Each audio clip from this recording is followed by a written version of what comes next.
to Ask John Live. We have a very special episode for all of you joining us here in person and all of you joining us virtually via YouTube. We are here live at the Center for Languages and Cultural Career Week, and I am very, very grateful and fortunate to be joined here by my guest, Mr. Christopher Magriney. Hello, Chris. How are you doing? Hey, John.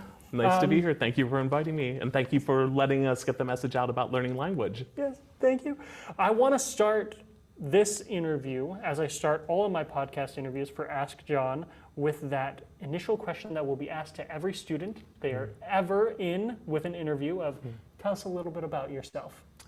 Okay. Well, my name's Chris Magriney. I'm a Chinese language teacher at USC. I've been here for 16 years. Usually when people look at me, they're surprised when I tell them what my occupation is, because I don't look like your typical Chinese language teacher. And they always want to know why this is something that I pursued as a career.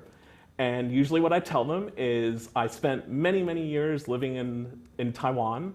And once I moved from Taiwan back to America, I was living in Hawaii. And I sort of had retired by that point, and I wanted to be a beach bum. And there's only so much surfing and eating poi and eating pineapple you can do.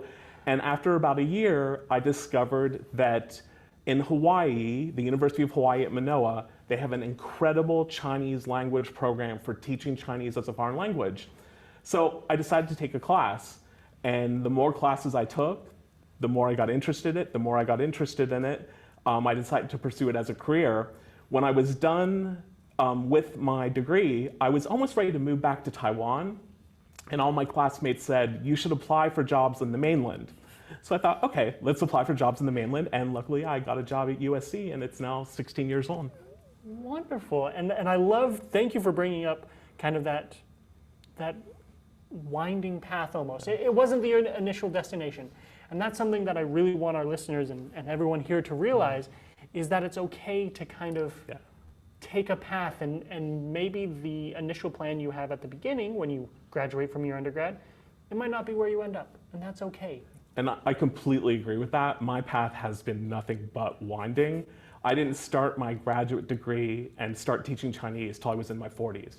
And before then, I was working and living in Taiwan, and everything I did in Taiwan, and when I was in Taiwan, I went to college and I studied mathematics. From a mathematics degree, I graduated, well, I didn't graduate, I finished 3 years, and at the third year I decided I'm going to start a business with my friend, and we did publishing. And I did publishing for many years, and I did education in Taiwan for many years, and then that led to Hawaii, that eventually led me to here. So the path has been very windy and roundabout. Yeah. And that's a great kind of thing as well, is take those chances. Yeah. Maybe start a business, try it out. Yeah. If it doesn't work, that's great experiences for the future that you can kind of lend them forward. Absolutely. Yeah, I completely agree. In your opinion, what is the greatest or largest advantages for students adding additional languages to their repertoire?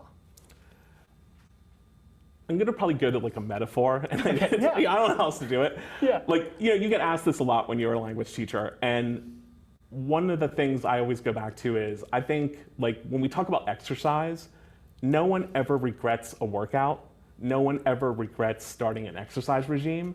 And I think, or regimen, I guess I should say, a regiment. And I think learning a language is similar in that no one regrets learning a language. It takes your worldview, your perspective, and widens it to include things that you never would have been able to conceive of before studying it. It allows you to be able to communicate with people who you would not have been able to directly talk to without like the aid of a translator or a translation or interpretation. So I think there's just really no reason not to study a foreign language. This is just something that's going to make your world better. There's a really famous translator or someone who studies a famous kind of novel in the Chinese language world, and the novels are by Jin Yong, and he is a writer of martial art novels, probably the most famous in the modern era.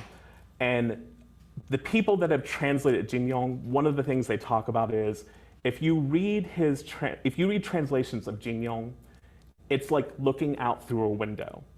So you get contact, you have things you can see, but there's a gap between you and what Jin Yong was saying as a writer. And there's a limit to your perspective because you're only looking through the window. So there's only so much you can see. But if you read him in Chinese, you get to experience the whole world he created. And I think that's what people should realize when they take on the tough task of learning foreign languages. You're broadening your perspective. You're able to now engage with a much wider world. And there's just, in this day and age, there's no reason not to do something like that. Absolutely. It's in kind of taking it from a career perspective, widening your views, including other perspectives, can do nothing but help you. Yeah. I've never encountered an experience where adding additional knowledge doesn't help you in a career situation. My kind of tagline, I would say, for Ask John and any student that I meet with is, information is the currency of careers. Do you feel like adding languages adds information to people's lives? Yeah, when you think about it, your understanding of the world, if you're only an English speaker, is limited to any information that's available to you in English. And it's great being an English speaker. You know, I'm very happy that I'm a native speaker of English because the English is a global language and it's all around the world. But nonetheless, there are whole sections of the world with information that is valuable to us as Americans that you don't have access to if you don't speak the language, or you have limited access to via translation. So you're going to get so much more information that you're going to be able to incorporate into doing your job. I always go back to myself as an example. Yeah. So one of the jobs I did when I was living and working in Taiwan is I would source businesses in China for Western corporations. And one time we were sourcing for a German company. And the big shot from Germany was ready to come over and sign a deal. And after you sign a deal, you take people out to go for drinking and like singing and like having lots of fun. And we were at a sushi restaurant in Beijing. And the waitress that was serving us, by accident, spilt some beverage on the German guy. And the German guy just exploded. And the reason he exploded is the waitress, in order to show that she was embarrassed what happened, put her hand up and sort of which was a very natural reaction for someone to do in China. But I think to the German guy, he felt he was being laughed at. Yeah. And it was very important for me in that situation to be able to say, hey, you know, there's no reason to lose your cool. This is what people do at that time. So any information you have culturally or linguistically will just be able to allow you to do more things that you wouldn't be able to do otherwise. Yeah, and that's a critical thing when adding careers is expansion, expansion, gain more experiences. So in gaining kind of more experiences or adding languages, kind of this topic we're talking about, how do you feel like students can maximize these language abilities on a resume or in an interview? How do they bring it up in your opinion? Oh, that's a good question. I don't know if I really thought about that. I think when you are talking to someone about your language skills, you want to be honest about what you can do. And I think when we're learning a foreign language, a lot of people think of foreign language as the accruing vocabulary and grammar, and that is fundamentally what it does. But you're also learning to do very specific tasks. Can you negotiate in the language? Can you ask for your desires and wants to be satisfied? And I think when we're talking about what we can do with a foreign language, that's when we're be able to explain to people like, oh, I'm at an advanced level, and at an advanced level, I can be able to interview someone. Yeah. So like right now we're functioning at an advanced level. You're asking me questions and I'm responding about experiences I've had and my opinions about things. Yeah. And I think that's one way, especially in an interview, you can let people know is what can you do concretely with the language? What can you specifically, goals can you specifically achieve? Because if you let people know that, then they'll be able to know how they can use your language skills. I think sometimes, like for Americans at least, it's I can speak a language, and I can speak a language maybe they might say fluently, but for people that are in the field, we don't use terms like that because I don't know what it means to I can speak a language. I don't know what it means to I can speak a language fluently. But if you tell me you can negotiate the price on a new product, well, that's something you can do for us if I'm trying to hire you to do that as part of your job. Yeah. So bring up the tangible results, tangible skills that you can do. I can negotiate. I can resolve conflicts. Is that kind of what you're saying? Yeah, I think so. I think anything tangible that you can do for a company makes you a better candidate for a job or a career. And I think at least what we're doing when we're teaching Chinese at USC is we're very specific about what our students can and cannot do, and we're just trying to expand from a little bubble around the self where you can say like me, and you're just talking about yourself, to talking about your society at large, and then to be able to interact in every level of society to be able to accomplish any task you need to do. So as you're teaching students, what recommendations would you have for our audience on taking it from kind of that classroom level, probably a little bit more academic, a little bit more strict, into kind of the workforce? What kind of tips and tricks would you have? Using slang, don't use slang? Like how do we apply it to the real world?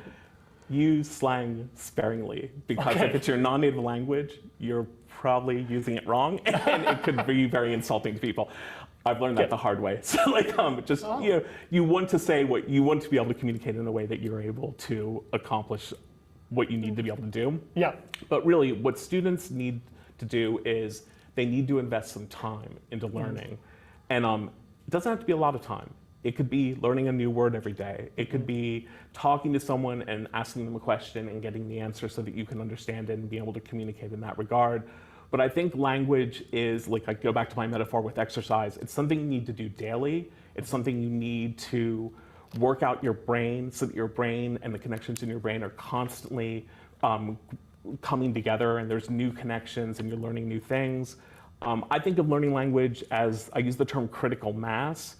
There's a point where you're learning, and then it's like you hit critical mass and it explodes, and just everything can come out then. And by that point, you basically can communicate in almost any situation. Is it perfect? No. I'm a non-native speaker of Chinese. It's not perfect, but it's good enough that I can get the job done that I need to do. Yeah, and I think that's good advice even for when you're speaking in your native language, whether that's your native language is English, Chinese, whatever it might be, is it's okay to maybe make mistakes. You don't have to be perfect. And when you're learning kind of these new languages, understand that you're not even perfect in your own language. So if you make mistakes, that's okay. For one of my jobs in Taiwan, I was transcribing what reporters on CNN were saying in order to turn it into teaching materials. And within a day, we realized, oh my, when someone is talking off the cuff, even as a native speaker, they say things that just don't make sense. And no doubt, if you wrote down exactly what I'm saying now, it's the same. It's fine to make a mistake. In fact, I sort of glory in the mistakes, because when I make a mistake, I learn how to say it right eventually. And being aware of what was wrong gives you the ability to finally fix it. My favorite kind of person to talk to when I was learning Chinese is kids, because they don't have an effective filter. So when you say something wrong, they stare at you like, and you know right away. Adults are too nice. Adults are kind. And then when you're a Chinese professor like me, they're way too kind. Because if I say something wrong, everyone is, in Chinese it's called 不好意思. They're embarrassed to like tell me I'm wrong just because of my job. So like, be happy when you make a mistake. You're gonna learn from it and eventually be able to improve. And thank you for bringing up that be happy when you make a mistake. That's not just a language lesson, that's a life lesson of don't be afraid to make mistakes. Especially something I talk about a lot with my students is when you're getting into an internship, when you're getting into a job, I don't advocate for you to get into a situation that you knowingly are going to hate. It's going to be toxic, it's going to be bad for you. But take chances, because you never know. Maybe you want to start out as a business owner in Taiwan. Maybe you just want to be a beach bum in Hawaii. But until you take the chance of being a Chinese professor, oh, this is the good thing. Or it could have gone the other way and been like, oh no, this is no good. And everyone has imposter syndrome. The first time I walked into a classroom to teach Chinese was in Hawaii, and everyone except for me was Asian, and everyone except for me was Chinese. And I must admit, as a white man walking into a classroom telling people how to speak a language of their ancestors, I had a little bit of imposter syndrome. But you eventually get over it. The more you do it, the more you practice it, you eventually feel like, no, this is the right place for me to be, and this is the right place for me to develop as a person. How did you get over that imposter syndrome? How did you just do it? What was your method? That's how I did it. I just did it. One of the things I really liked is my students in Hawaii especially I think the Asian American students felt very comfortable with me teaching them because they felt like, if this guy can do it, I can do it. Okay, so it was like a way for them to like, and they took that energy and they made it flow back to me. So I felt really positive, like in the classroom. And I must admit, for me, it didn't last too long. Okay. You know, because like I felt like, oh, these are people giving me good vibes, and I'm giving them good vibes, and we're, you know, a really good learning environment. And you were probably pretty good at your job. I hope so. I try. You have to be. You've been here for 16 years. You have to be good at it. Yeah. So when students are starting out maybe in your classes and they start with kind of that proficient, they're okay at the language, what are tangible steps somebody can take to go from proficient to workability, being able to use it in a workplace? For any language, but especially Chinese. Yeah, no, for any language, it's study abroad.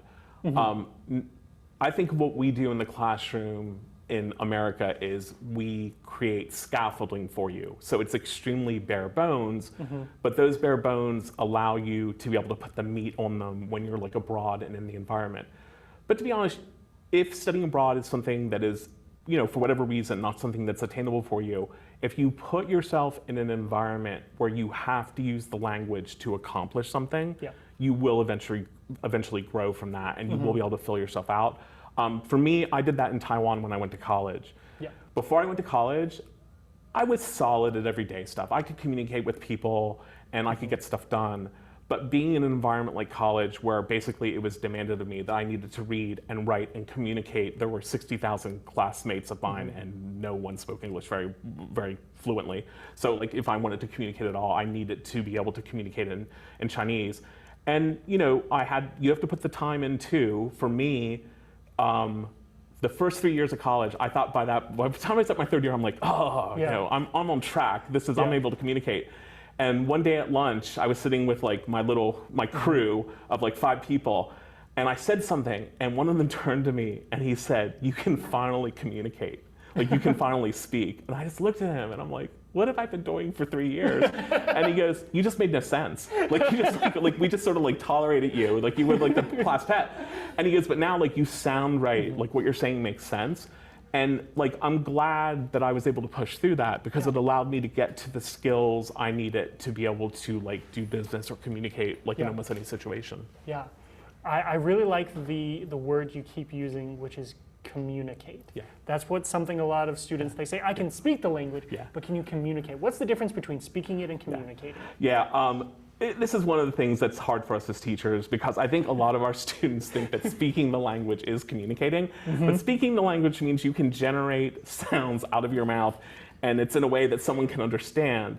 It's whether or not I can say something to someone properly in a way that they comprehend, and then they can put something back to me that is following what I just said, and then it's this to and fro with another human being. This is what we want to achieve.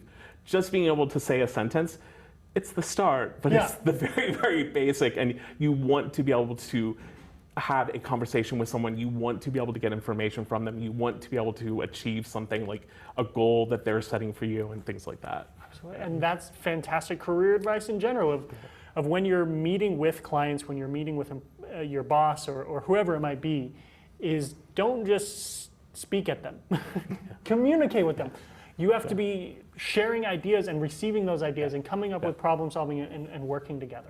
I think a lot of us sort of lost that during COVID. Yes. We were like talking into a screen and we were being talked to from a screen, and we need to get back to where like we're looking at people, we're talking to people, and we're communicating. And I think language is one way to do that. Absolutely. So specifically with Chinese or other Asian languages, how do you see kind of the market? Again, I'm kind of that career lens focus. How do you see the market growing or changing?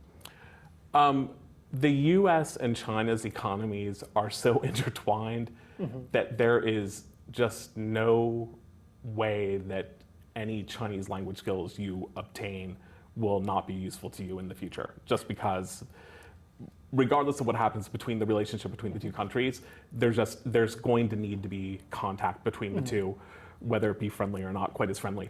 But people need to be able to communicate, and it's very important for people in the United States to have those language skills. Like I said previously, you want to be able to directly engage with people. You do not want to have to go through the medium of translation. Why? Because when you're going through the medium translation, your perspective is limited. It's what the translator is telling you. You don't know if what the translator is telling you, how accurate it is. If you know anything about translation, is some people can do it really well, but some people don't do it very well. And if you're the person who doesn't speak the language at all, you have no idea how to judge that. And you want to be able to directly communicate. You want to be able to go back and forth with someone so that we can all understand each other better. Absolutely, absolutely. Thank you. Those are kind of the questions that I have for you right now. So we want to open it up to our guests in the room, the audience here.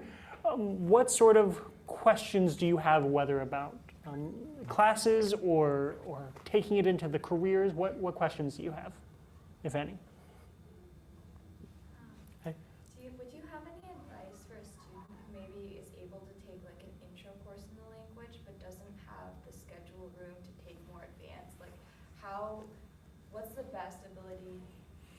best way to maintain or like add on to your language ability? What's really great about today is there is so much information online in order to help you be able to learn language on your own.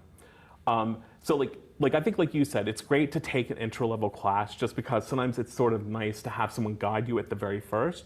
But once you don't have time in your schedule to take more language classes, like formal language classes, there are innumerable apps, there are websites, there's straight up information where everything is so connected that you can work with that to make progress. And like I said previously, even if you're only progressing like at a word a day or a phrase a day, it's still something more. And it might be very bare bones, but someday you'll have an opportunity to be able to immerse yourself in the language better, and that will fill out. Or you'll have a job where a very specific skill will be necessary and you can learn that skill. And then you have that skill, you have enough bare bones that you can pick up that skill and then be able to communicate in the language. Real quick, I want to jump on that question if I may, and then we have another question. I want to get to you absolutely. Do you have any recommendations on where people should go for that kind of online learning? Is it just YouTube? Is it specific websites? YouTube has an amazing amount of content on it. Of like, I like YouTube Shorts, and there are people that come up on YouTube Shorts where they know Chinese and they know English, and they'll like teach you a phrase. And usually they want to attract viewers, so it's usually very engaging content. Like I even watch that stuff. I watch that stuff almost every day. I find it amazing. There are specific apps for learning language. I don't have a recommendation for anyone specifically, but I always feel any contact you have will help you improve. So literally you just pick up an app and start using it, and then hopefully it's free. Like there's no reason to pay until you like know exactly what you want. And you can have a free app and just play around with it and like learn from it. And then once you're done with that, you just move on to another app. Thank you. Yes.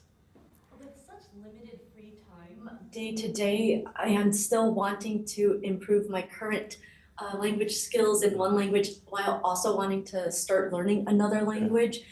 Do you have any advice on how to split that limited free time? Yeah. And which would be more practical perhaps? I totally understand this situation. I'm struggling through learning Spanish. I live in East LA, and I just find it like I have to learn Spanish. Like it's just silly of me not to speak Spanish living in East LA.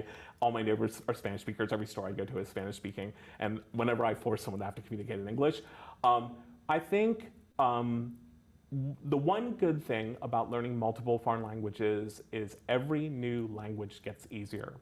So if you've ever seen people who are truly multilingual, like trilingual, quadlingual, pentalingual, I'm not quite sure how that's said, one of the things I've always found is by the time they get to like the second language, the third, the fourth, their brain is so hardwired to be able to absorb this stuff that it goes in much more easier. So that is just to be able to have that ability is something that everyone should pursue. The one thing you have to watch out for is the part of our brain that processes foreign language is a specific part of the brain. It's separate from our native part of the brain, so that once more languages get in here, it's sometimes very easy to mess them up. So like sometimes like if I was learning Spanish and I had previously learned French and like I would just mix them up.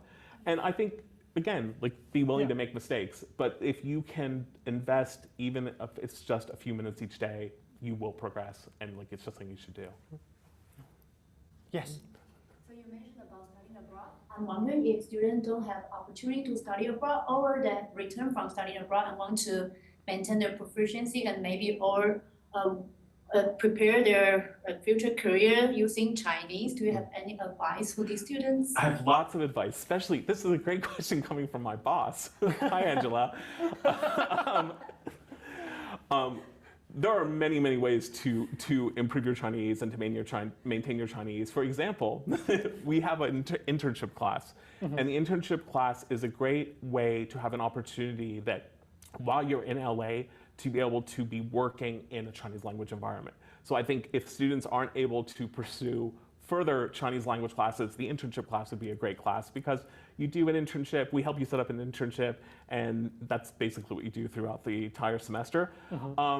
In addition to that, we have a language exchange program at USC. We have many international students at USC. Chinese alone are usually about 8,000 each academic year, people coming from the Chinese language speaking world. And we encourage our students to sign up for our language exchange program and to have a language partner, because it's a great way to help someone accustomize to be living in the United States while at the same time improving your Chinese language skills. Thank you. Yeah. That good, boss? Okay, good. Well done. Okay. Any other questions? Even if you've already asked one, you can ask a second one if you think of something. That is allowed.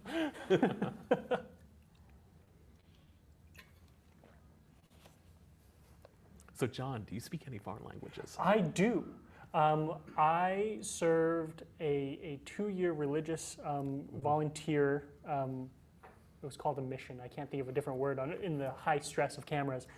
In the Marshall Islands, which is, if you don't know where the Marshall Islands is, it is if Hawaii's here and Australia's down here, it's right in the middle of the two. A lot of battles during World War II in the Pacific Theater were fought in that region. And so in my 2 years there, I learned Marshallese. I was able to speak, communicate. I would like to think I was able to, but I'm not really the person to ask. I guess it was the people I was talking to. But it was amazing, and I have kept up with it a little bit, but not as much as I probably should, because I don't have kind of those opportunities. It's not as spread abroad as Chinese, and not quite as useful. I'm certain you're being modest though, because I've found that people who've gone on missions, the language education is just amazing. Yeah. I would meet people on missions in Taiwan, and they were able to communicate in Taiwanese and Mandarin at an extremely high level of proficiency. It is definitely a kind of a trial by fire, and I recommend it for students, not necessarily the religious side of things. I won't talk about that, but the studying abroad, where I was sent from the United States, and I was sent to an outer island, and the procedure was, you are now going to communicate or die. Like, it wasn't that dire, but the first place I was sent to, basically nobody spoke English at all, and so I had to learn very, very quickly. If I was going to say anything to anyone, I had to do it in their language. I had to do it I had to grasp their cultures and communicate. And it went from knowing absolutely nothing, I'd never heard of the language of Marshallese, to about 2 or 3 months I could understand pretty well.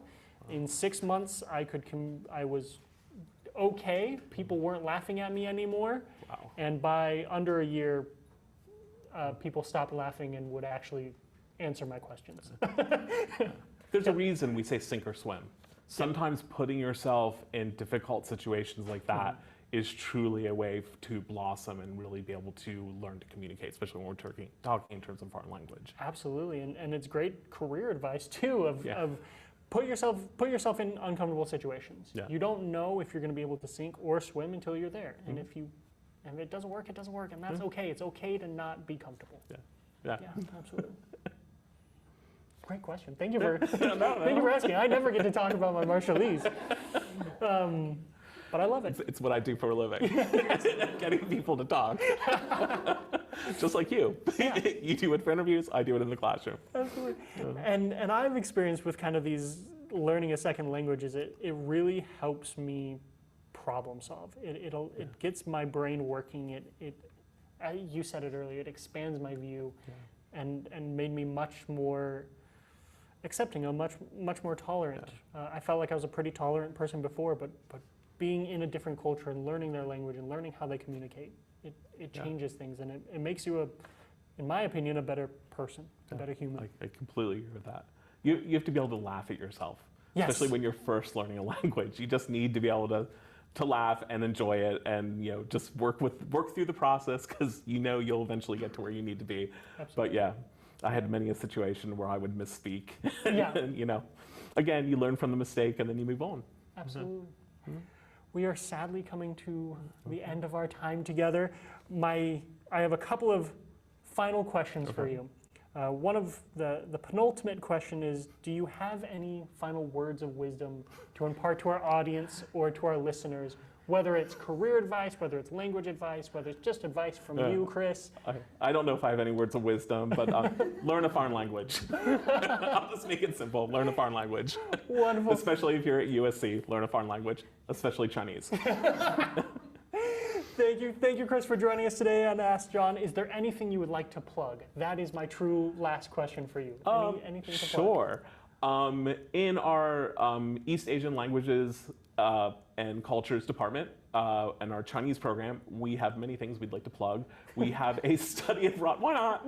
Yeah. We have a study abroad program in this the next year, 2026. We will be going to Taiwan or Beijing. So if you're interested in studying abroad in Taiwan or Beijing, definitely contact our department and our program and get more information. Like I mentioned, there is a language exchange program where we try to link up people who are native speakers or near native speakers of a language with students who are learning at USC. We do it for all 16 languages that are taught at USC. So please sign up for that. You can get more information at the Center for Languages and Cultures website. I apologize, the name has changed recently and I always forget. You're just fine. What else do I want to plug?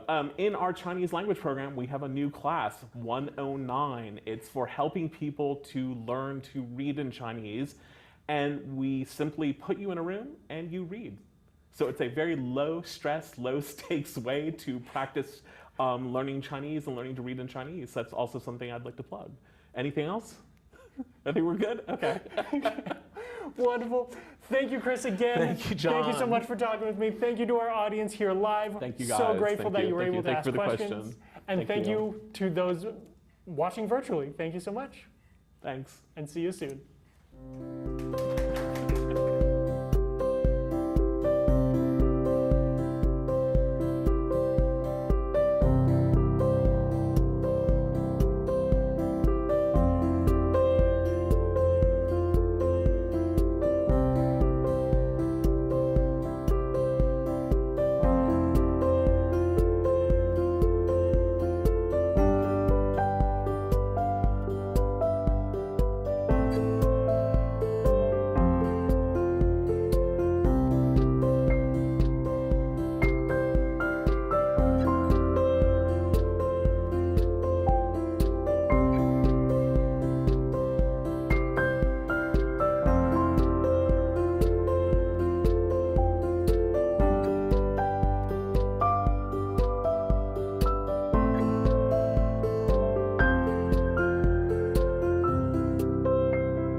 to Ask John Live. We are here as a very special episode of Ask John here at the Center for Languages and Culture Career Week. And I have a very special guest here with me today, Dr. David Zarazúa. Hopefully I pronounced that right. Yes. My Spanish is not as good as I would like it to be because I don't know Spanish. Hello, David, and thank you for joining us today. Thank you so much for the invitation. It's a pleasure to be here. Yes. It's very exciting that we're promoting language learning. Absolutely. So I'm very happy to be here. Thank you. I'm happy to have you here. I want to start out our interview today as I start out all Ask John interview podcast episodes of asking that question that every student will ever be asked in an interview. Tell us a little bit about yourself. I'm originally from Mexico, from a big city near Texas. The name of the city is Monterrey.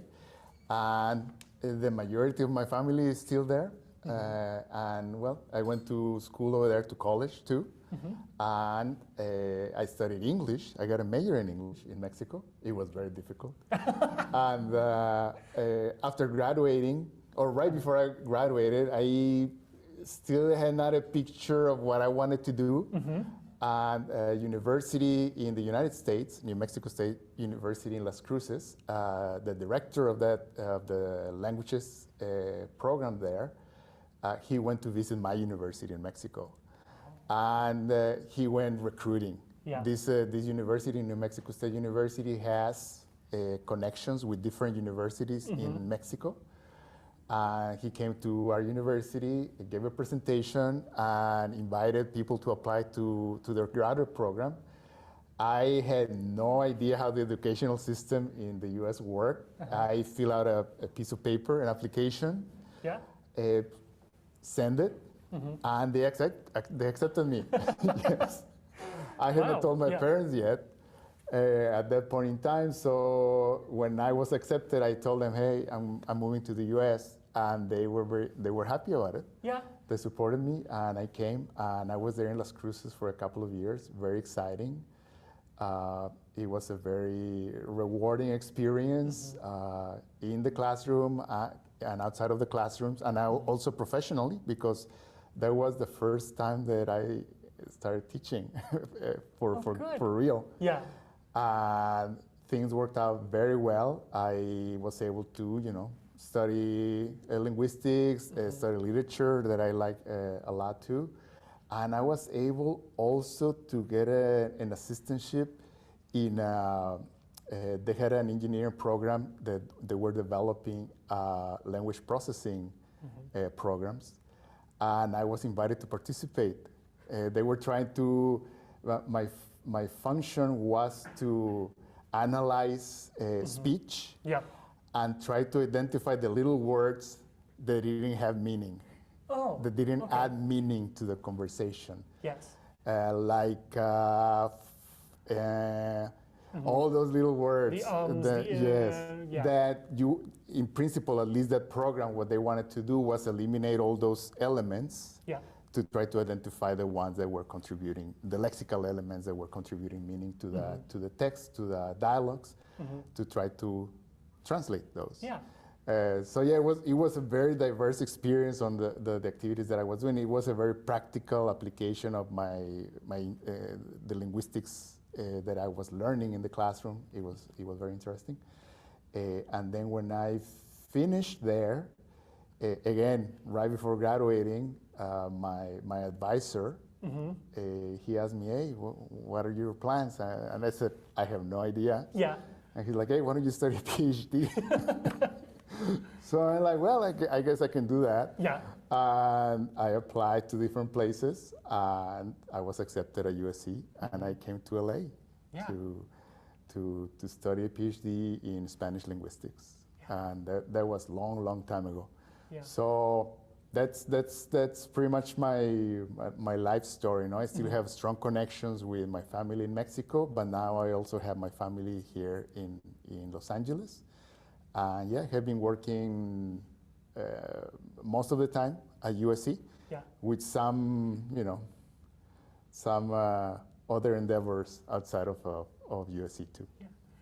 Something that thank you for sharing your story, first of all, and I also really want to highlight to our listeners here live in the audience and also online, is that a lot of the steps you were talking about, you went to your undergraduate and then it kind of just happened, it worked out to go to your master's program, it kind of worked out to your PhD program. Number one, it's okay not to have a plan. You're a very successful professor. You're here at USC, you're teaching at a high-level university, Yes. but you started without a plan. And that's okay. That sounds like a criticism, Yes. but No, yes, and that's what I think about my students now, because Yeah. usually in my basic Spanish classes, I have students that are 17, some of Yeah. them 18, and my children are also about that age. Yeah. And I feel that right now there's a lot of pressure for students to decide on their careers, their lifetime careers, at least going into college. yes. And the truth is, at least in my case, I had no idea. Yeah. I was just doing stuff that I liked, that was interesting to me, and that kept, pushing me forward. And yeah, it continues being a very interesting profession for me, Yeah. working in the classroom. Yeah, and thank you for bringing up, you just kept doing what you liked. Yes. That's the basis of careers. That's Yes. my job, is to Yes. help people figure out, what do you even like? What are your interests? And it's okay to follow those. It's okay to sometimes do it for other reasons, but there's nothing wrong with interests. No, yeah. It's just a rewarding element that I get to go home, and there's a couple of questions that student asked that day that push you through the day. And I remember the questions, and they make me happy. So yeah, that's very useful in regular life. Yes, and we will certainly dive into more kind of general career advice, but I also want to kind of talk about learning languages and learning Spanish and language learning. What do you feel like are the largest advantages of learning a second language, whether any second language really, or a third? Oh yes. Well, the connection to me is the connections, connections that you can make with people. Okay. They are facilitated. They are enhanced when a lot of people speak English. Yep. I speak English. I learned to speak English. But that ability that I have to connect with a larger variety of people, I could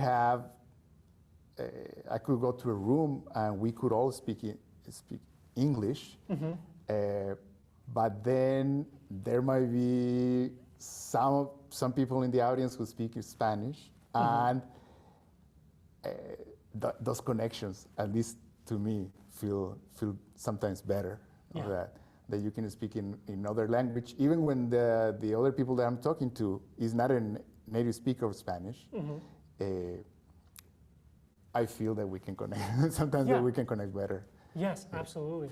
And the same would apply, for instance, if I were traveling abroad somewhere where other language is the dominant language, and then I find somebody who speaks English, and then I feel the connection with that person more easily. So it helps.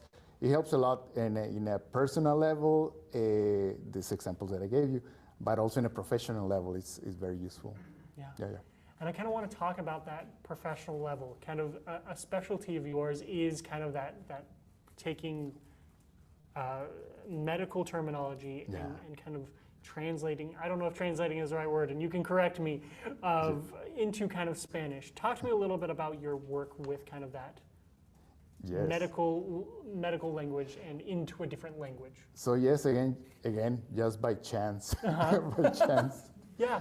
I was a graduate student, and at that point in time, my girlfriend, who is my wife now, she was working at USC too, the physician assistant program, and they had a little component on Spanish, on medical Spanish, and they needed somebody to teach it. And at that point in time, it worked out, and I taught it maybe one semester, maybe a couple of semesters, and things. Then I got busy with my PhD. And that's how the first time that I figured out that there is a need for that. Yeah.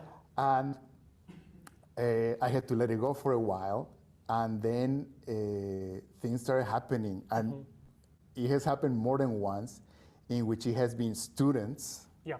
who have contacted me personally to try to do something with medical Spanish. Yes, it's been more than once.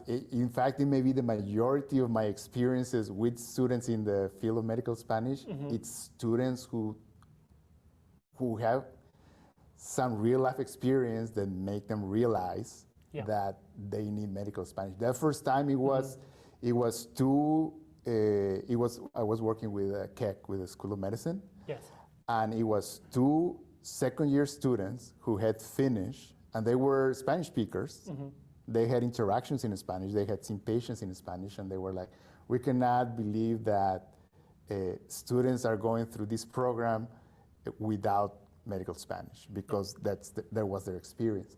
So they got some funds together. We created a pilot program, and things just exploded from there for me regarding medical Spanish. Now I continue doing more and more with them, and then with other programs too. And it continues being the same thing, that students with personal experience come to me to try to do something together so that their experience gets better, so that they improve their Spanish before going to medical school and before seeing patients. So that's very rewarding. That's very different than just my regular language classes. Yeah. Because in a lot of cases, the students in the medical Spanish classes, they are there because they know that they need to learn Spanish. And my students in regular language classes, they still don't know that. Yeah. The majority of them still don't know what their need is going to be, which is okay. But definitely, if anybody's interested in the field in healthcare, they, by my experience and the experience from the students that I have interacted in the past, they need to learn Spanish. Yeah. Yeah. That ties perfectly into kind of my next kind of rogue question that I had out is, what have you found are the main differences between kind of that academic classroom language Spanish for you and quote unquote real world application of Spanish? How do those differ, and how can students in the classroom prepare for the other, and how can they relate? I just got an email a couple of weeks ago from a student in my class who is very good, very proficient in my class. Yeah. And he was asking, what can I do to speak real Spanish with people outside? Yeah. In general, in our classes, we try to push students in that direction. Yeah. I have a metaphor with sports and my classes, and it is that the class is practice. The students need to prepare to come to practice and scrimmage. Yeah. They need to maybe go lift weights. They need to shoot, let's say basketball. They need to shoot the ball on their own, and then they come to practice to scrimmage. Yeah. But the real game is outside of the classroom. Yeah. So practice can be a lot of fun. Yeah, I don't know. absolutely. For instance, students in high school have a great time in practice, just like we do in Spanish classes. Yeah. But for the great majority of the students, the objective is to play the game, to play the real game, and the real game is outside of the class. We try in our classes to give a few of those experiences with some of the projects. We try for the students to go outside of the classroom and do activities and projects. But at the end, it depends on them. Now, what's the difference? Well, it's just that in class, our Spanish is in control situations. The great majority of the interactions occur because I tell them to have those interactions, do those activities, etc. We tend to be, the students and we are patient with each other. There's more patience there. And because of all these reasons, yes, the Spanish that we use in class is clearer, Yeah. it's simpler, and yeah, we have a more positive attitude to each other in class. When you go outside of class, well, the speed of the language may increase. Yes. The vocabulary diversifies, and there's a lot less control of what's going on. You have to be very good controlling the interaction. You have to be very aware of what you can do in order to get out there. So if you're an intermediate speaker, you know that you're already asking questions, expressing a little bit about yourself, etc. When you go out there, you have to rely on asking questions. Yes. Yes. And you know, things get improved, you improve as a speaker, and then you can, you know, your participations get stronger, you get to lead a conversation as opposed to just asking questions, etc. So that's development. But yeah, at the end, the Spanish in the classroom is just practice for the real game that is out there. And yeah, the real game is more rewarding. You wanna play. Yeah, you want to do the thing. Yeah. So, what recommendations would you have to students to get in the game, to play the game? How do they get in the game? What opportunities should they be looking for? well, first they have to be aware of what they can do. Okay. By looking at the stuff that they do in class. And we usually, the language courses here at USC, the Spanish one in particular too, we try to show them that this is what you can do. Yeah. And then you have to go and look for those opportunities outside. Yeah. You cannot shoot too high because then you're gonna crash and you might get disappointed. Yeah. And then you want maybe not continue with that. Yeah. You have to be aware of what you can do and try to look for opportunities like that. Yeah. And you're looking for something that is a little bit more advanced than what you can do. Just Stretch a little yourself bit more. a little bit. A stretch, yes, definitely. That's what I tell my students, that are already intermediate, advanced, like, you cannot maintain your language just by ordering food at a restaurant. You're already past that. Yeah. You have to engage the people who are at the restaurant about how the business is going, Yeah. where are they from, how's their life, how are their lives going, because like short interactions are not gonna do for you. Yeah. You have to be very self-aware, unfortunately, linguistically. Like, this is what we do in class. I got a great grade in my class. Let me do that. Be a little bit uncomfortable. Be uncomfortable. That's what the class is all about too. Yeah. They have to be aware that being uncomfortable is gonna lead them to success. Yes.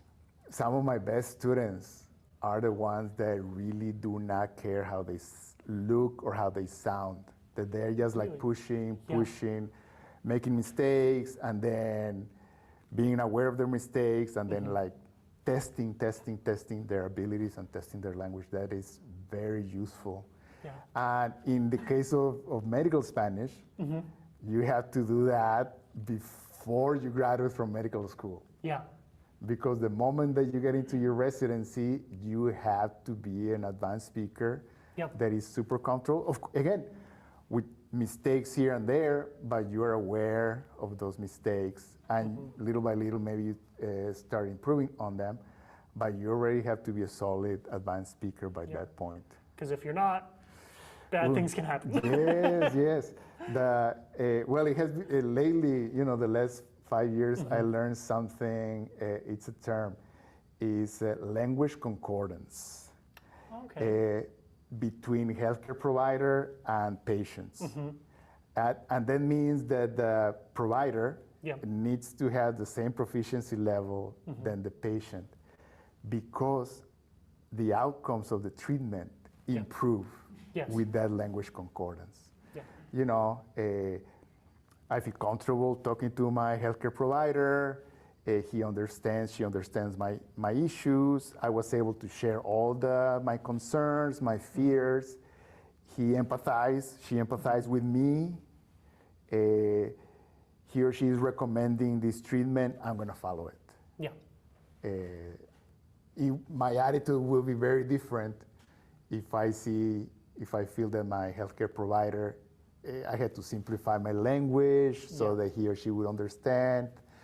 The treatment that they provide, I'm like, well, I'm not so sure if I don't feel that same maybe it's not right. enthusiasm. Maybe there may be, maybe I simplified too much the information I presented. Yep. Symptoms, duration of symptoms, location, etc. So that's just at a very basic level. A little bit more advanced, you know, if maybe the recommendations do not fit my lifestyle that I get. No? So for instance, it's very easy for me to recommend, hey, you need to eat more fruits and vegetables. But what if I don't live nearby a supermarket that sells those products? So yeah, the recommendation is there, but more information needed to be obtained from me in order to provide a better recommendation for a patient. So we tend to think that medical Spanish is just vocabulary, but it's a lot more than that. You know, you have to pay attention to your tone. You have to, instead of giving commands or for instructions, express more politeness. Be able to connect with the patient by sharing your personal experience, etc. So, yes, vocabulary is very important, but it's just the base. You have to go for more. For more, we were just talking about it in the previous interview of communication. Yes. The difference between speaking and communicating. Yes. How can students get to that next, what recommendations would you have to students to get to that next level of not just talking, but communicating, understanding, and getting into a language? Yes, I see it. I see that a lot in my basic language classes, and sometimes also in the medical Spanish classes, that students are satisfied by just saying things to their classmates. For instance, I'm talking about in the classroom. Not something. Let's go for with something simple. Yes. In the classroom, I produce the question, and I think that I'm done. And then my partner is replying. I am not even listening to my partner. Yeah, because you've already done your part. Yes. And you know, just something very easy at that basic level. You have to, even at that basic level, you have to start producing follow-up questions. That shows to your partner comprehension, and you're pushing the conversation forward. You're obtaining more details, etc. So at every level, you have to ask follow-up questions. That's super important. Repeating the information. You know, the person asks a question, the partner replies. It's very natural, if people pay attention to what we do in English, to repeat the information from the answer that you just obtained. That is, again, sending positive signals to your partner. Hey, I'm understanding you. Let's keep going. I'm hearing you. I'm engaging with it. And now I want to continue the conversation forward. Yes. And that happens from the get-go. From, hey, what's your name? John. Hi, John. How are you? By me repeating that, I'm making feel you comfortable. Because you're understanding me. And then you continue improving your Spanish, and you continue with those strategies. No? And then you get to medical Spanish, and you continue with those strategies. And then you start seeing patients in Spanish, and you have to continue with those strategies. Absolutely. Kind of a question that I have, and a lot of students have, is, especially here in the United States and in the west of the United States, a lot of students take very basic Spanish in high school or maybe a class in college, and they ask me, I took a couple classes in Spanish, can I put Spanish on my resume? Yes. And I have mixed feelings about that, and we can talk about that later, but how would you recommend students exemplify or show their language ability in Spanish outside of a resume? How do you show an employer I am bilingual? Oy. Well, they In have your to- opinion. if well, you can say something on paper, Yeah. but then it's a lot more useful to talk about the things that you have done already in that language. And for that, you have to look for opportunities. You have to have those experiences. Yeah, and again, they're not going to be smooth initially, and you have to accept that, and you have to continue with that. Like for instance, right now there's a student organization that is a community health involvement project. They organize a health fair with the School of Pharmacy at a school nearby, and they need Spanish speakers.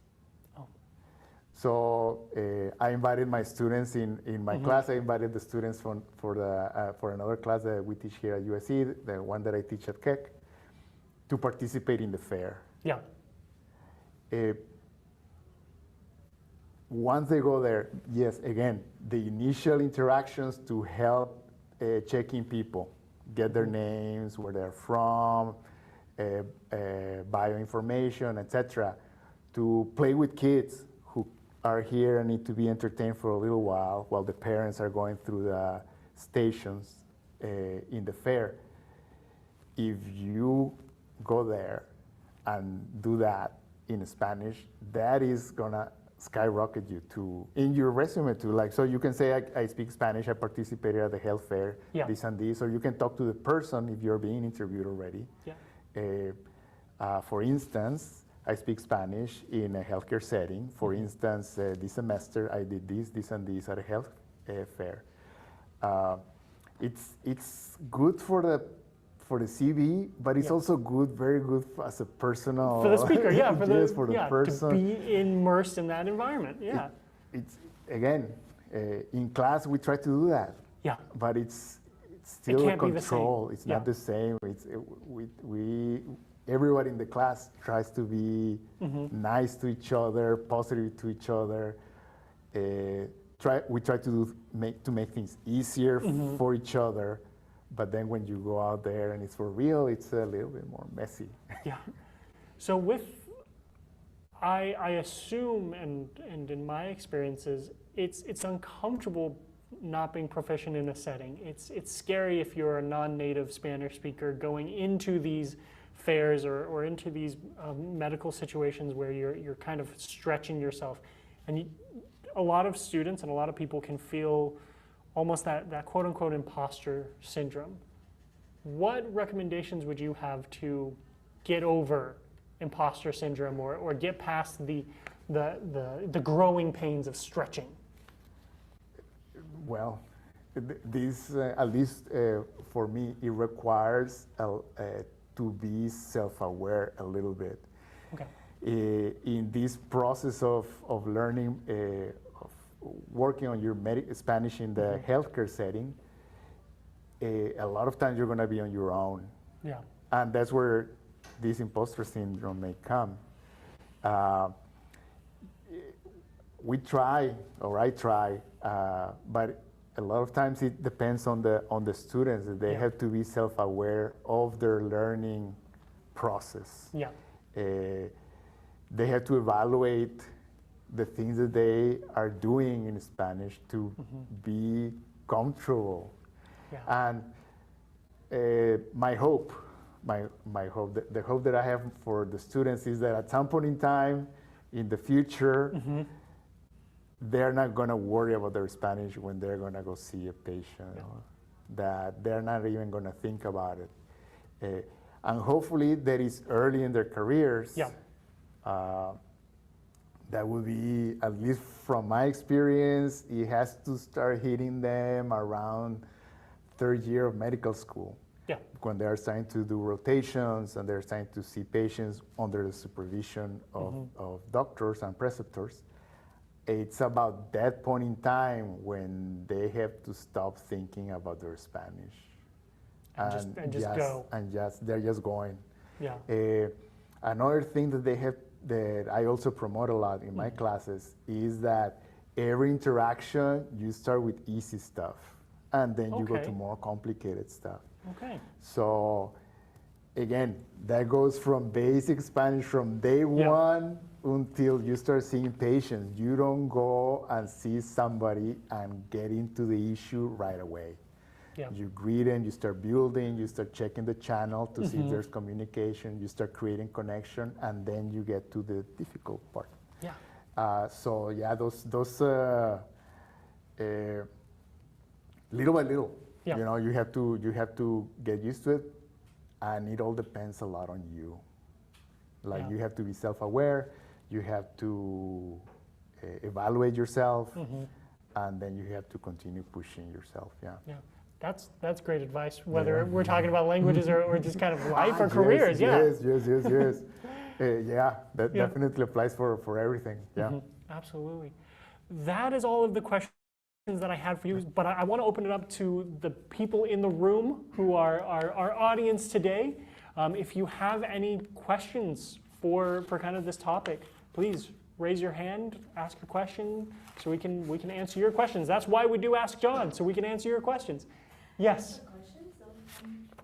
I'm wondering, Professor, do you know that knowing the foreign language, for Spanish, your class will help them for the medical school application?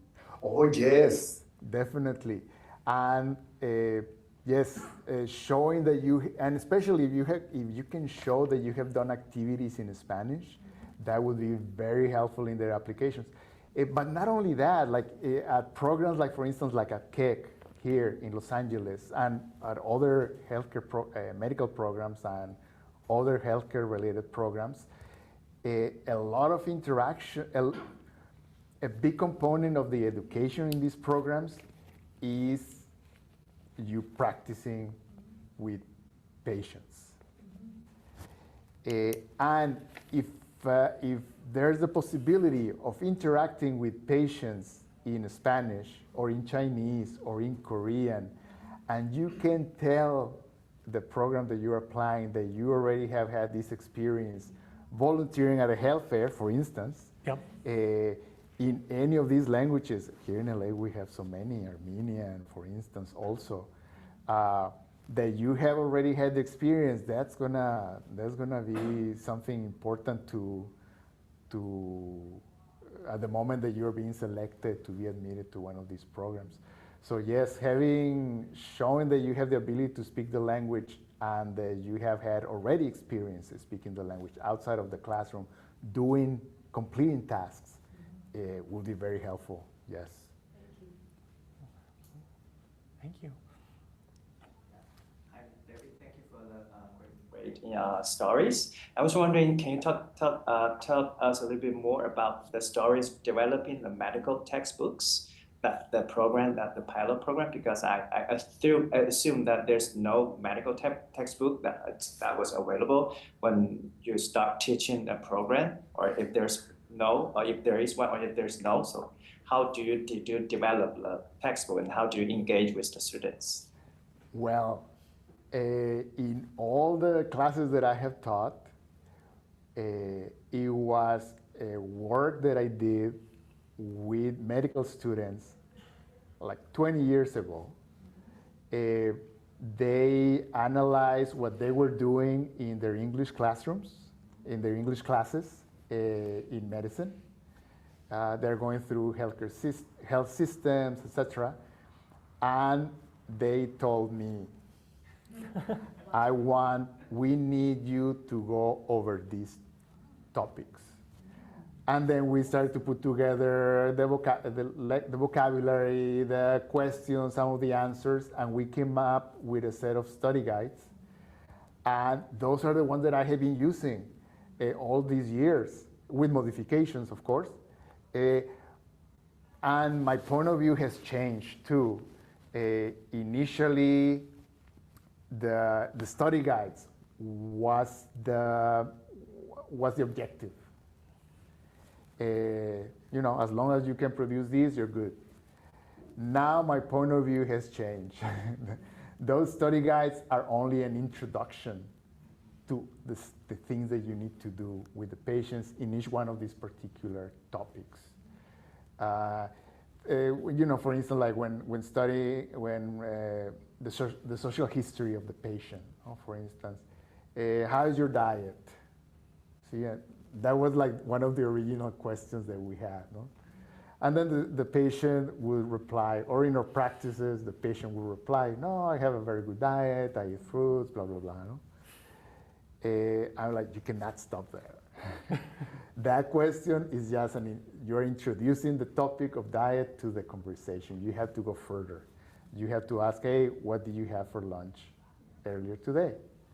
And that answer is going to be more specific, is going to be more real. You're going to obtain better data from your patient with that question. So yes, I have not used a textbook ever. It's just the study guides as the jumping point. And then hopefully with the students' experience, they start asking questions and we start building more content related to those topics. So yes, in general, a lot of text, or the majority of the text or the tools, emphasize the learning of vocabulary and maybe some sentence structures. But again, that's at the lower level.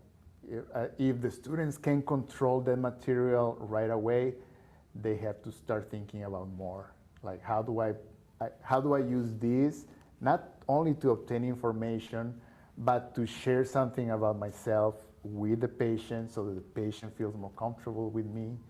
How can I use this material to empathize to show empathy with the patient regarding the treatment, etc.? So that's a big another step in the development process. So yeah, if a textbook shows that or helps you to develop those abilities, then that's the kind of textbook that you need. I also think that it's very difficult to achieve an advanced proficiency language just with medical Spanish. You need a minor, you need a major in Spanish, you need a study abroad experience in order to put you in that, at the level of the advanced level that we need. And the same would apply to any language. Yeah, so that's my point of view. And there's other things that you could do. You can always have like a lower proficiency level in the language to try to connect with the person that you're talking to, and then introduce the person who's going to assist you to do the heavy lifting in Spanish or in Chinese. But it's always helpful to have a good level or a good enough level to have the basic connection with the patient, and then the healthcare part, bring the assistance of another professional. So yeah. Anyway, different things to do. But yeah, in general, no, any textbook can help as long as you are aware that you need to do more than what is in the textbook. Yeah. Thank you. Any other questions from our live audience? Can I ask one more question? Yes, please do. Professor, I'm wondering that students do like kind of role play in classrooms. Do they have the opportunity to have like real life application, like observing in the clinic or hospital, or do they have the opportunity to have a field trip to hospital? I'm just wondering. We're fortunate enough. Well, at least with Spanish and Chinese here in Los Angeles, there's a lot of variety of opportunities. Like for instance, right now for this class that I'm teaching with students in the global medicine program, there's another professor in the Spanish minor and major, Professor Consuelo Sigüenza Ortiz, who's teaching a class for students studying Spanish, minor or major in Spanish. She is having her students volunteer. They need to volunteer at something where they're using their Spanish. So 2 of them are helping me in my class. Nice. And my class, the students in my class are very good, very proficient. Yeah. So these 2 students coming to my class, they're getting the experience of they have to use their Spanish In a different environment, in a very different setting, trying to help other students, having role plays, lead students in Spanish who want to improve their Spanish.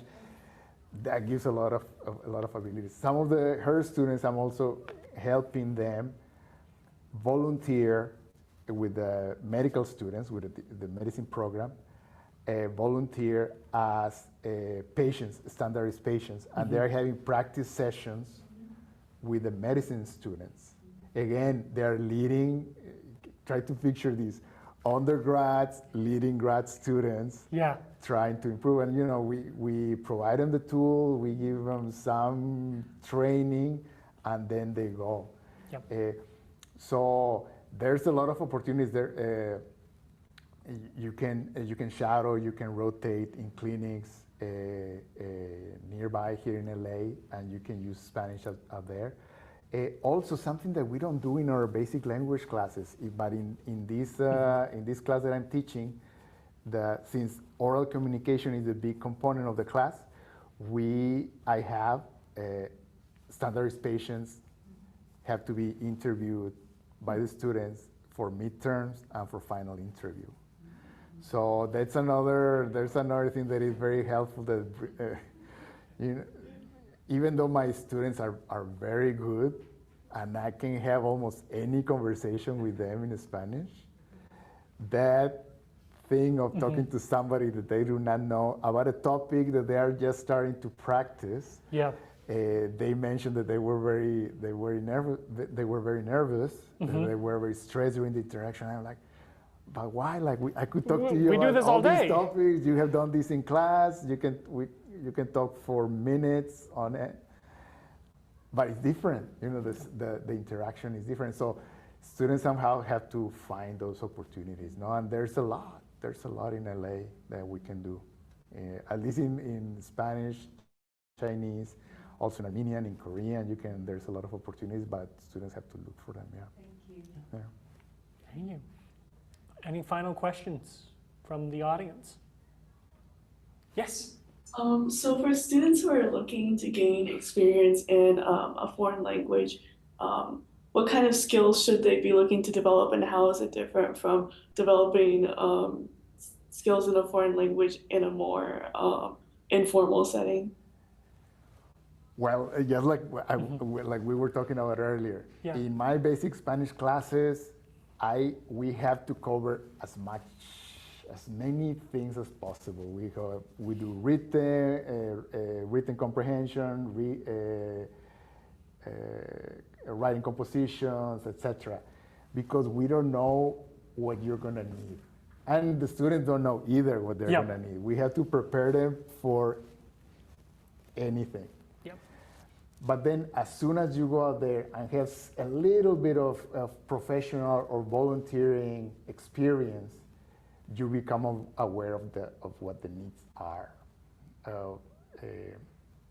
So you are like, well, you know what? I need to obtain enough information to check this patient that is coming into the clinic. I need to ask their name, how old they are, etc. So as soon as you have a little bit of volunteering information, you have to be, I need that. See, so from my classroom experience, you have pretty much on your own to start transferring. See, you know what? From your basic Spanish class, you have to be like, look at this, all this stuff that we're doing in class, I can apply it this way. But the only way that you can do the transfer is if you already have some professional or volunteering experience that makes you aware of what your needs are. And those are going to be your needs for that particular moment. The moment that you have a different position, volunteering or paid, you're going to become aware that, I need something else, I need more, and then you continue pushing. So yeah, you have to push yourself.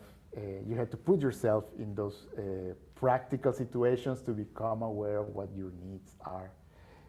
Unfortunately, our needs limit our development. We are only as good as our needs. You need to somehow, if you want to continue developing, you need to continue looking for new needs. Like, now I want to read short stories in Spanish. Now I want to watch National Geographic in Spanish. Now, etc. Fiction, movies, etc. You have to put yourself out there in order to continue having more difficult needs or different needs than what you already have, so that your Spanish or your any other language continues improving. Thank you. Yeah. We want to thank you, David, for You're welcome. joining us here on Ask John. We're sadly coming to the end of our time, and that means I have Thank two final questions for you. Go ahead. Do you have any final words of wisdom to impart to our live audience and our audience listening online? Definitely, you need to consume media in the other language that you are learning. Okay.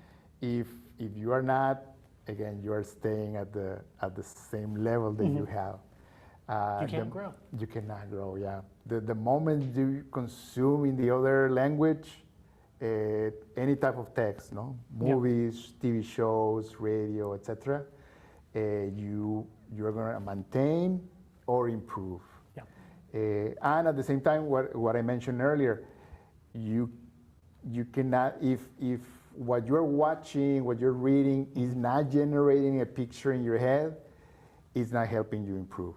You need to grasp a little bit of the meaning that is being conveyed to you in order for the material to be helpful to you. So that will be the big thing, that you have to continue pushing yourself outside of the classroom. Yeah, absolutely. And that brings me to my last question, whether it's certain classes or just other things. Is there anything in particular you would like to plug? Well, as I was mentioning, definitely that if you want to improve your interactions in the future in a medical setting, you need to look for solid experiences in Spanish and in any other language. But like a major in Spanish, it is very useful. It's necessary. And a study abroad experience will be very helpful. Anything that can take you little by little to that level that you need. And if you want to practice medicine, that level will be the advanced level. And I mean, again, it's you have to be very self-aware. Like, for instance, this literature class, very interesting. I'm getting a great grade in it. I love it.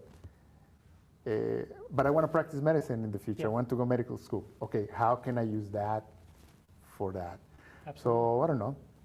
In my class, I have to give a presentation on an analysis of a paper. I have to convince my classmates to think the same way that I think. My classmates are going to have difficult questions about what I'm presenting. I have to answer them. Okay, I have to transfer those abilities to a healthcare setting. And it's difficult to have that experience in a controlled setting outside of class. So it's a lot easier to do that in class, and then you transfer it outside. Absolutely. So yes, get a minor, a major in Spanish. Do study abroad. Look for opportunities. We have the Spanish Undergraduate Student Association. It's a student organization here. We have mesas de conversación. Come to those and have interactions in Spanish that are not related to class. So those are the type of experiences that I would recommend. Yeah. Thank you so much again, David, for joining us here on Ask John. Well, thank you Thank so you much, for our John, live the audience, invitation. and thank you for the audience online. Thank you for joining us. Fight on.